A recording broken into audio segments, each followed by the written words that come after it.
नमस्कार. आपण महाराष्ट्र सरकारच्या नवीन धोरण गृहनिर्माण 2025 याबद्दल आपण माहिती घेणार आहोत. मुख्य उद्दिष्ट प्रत्येक कुटुंबासाठी एक घर.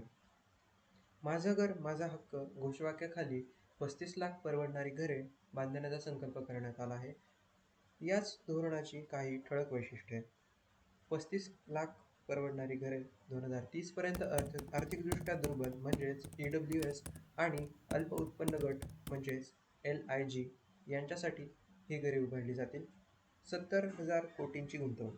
या योजनेसाठी सरकारने मोठ्या प्रमाणावर निधी जाहीर केला असून त्यातून झोपडपट्टी पुनर्विकास, पुनर्वसन प्रकल्प, भाडेतत्वावरील घरे आणि पर्यावरणपूरक इमारती उभारल्या जातील.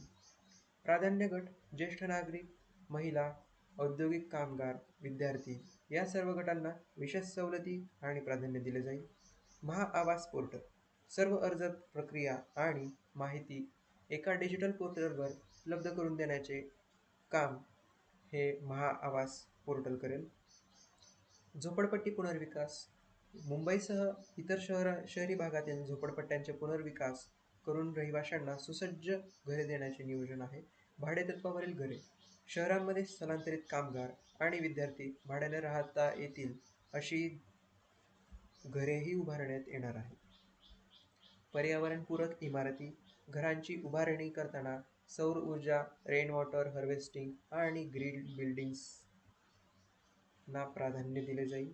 म्हाडा. म्हाडाने 2025-26 मध्ये 19,497 नवीन घरे बांधण्याचे लक्ष्य ठेवले आहे. यामध्ये म्हाडाचा सहभागही आहे. हे धोरण केवळ घरं उपलब्ध करून देण्यासाठी नाही, तर सामान्य माणसालाही प्रतिष्ठेने जगता यावे यासाठीच आहे. राज्याचा प्रत्येक नागरिकाला स्वतःचे घर मिळावे हे या योजनेचे अंतिम उद्दिष्ट आहे. यावर तुमचं काय मत आहे? कमेंटमध्ये नक्की सांगा आणि अशाच उपयुक्त माहितीसाठी चॅनलला सबस्क्राईब करा. धन्यवाद.